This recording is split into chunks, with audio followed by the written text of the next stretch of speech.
Good morning friends. இன்னைக்கு மார்கழி 9ஆம் நாள். அபிராமி அந்தாதியிலிருந்து மந்திர சித்தி பெற.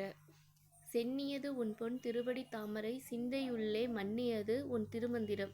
சிந்துர வண்ணப் பெண்ணே, முன்னிய நின் அடியாருடன் கூடி முறை முறையே பண்ணியது என்றும் உந்தன் பரமாகம பத்ததியே.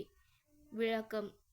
செம்மையான திருமேனியுடைய அபிராமி தாயே, என்றும் என் தலைமேல் இருக்கக்கூடியது நின் அழகிய திருவடியே. என்றும் என் சிந்தையுள்ளே நிலை பெற்று இருக்கக்கூடியது நின் திருமந்திரமே. செந்தூர நிறமுடைய அழகிய தேவி, நான் இனி என்றும் கலந்திருப்பது நின்னையே மறவாது தொழும் அடியார்களையே.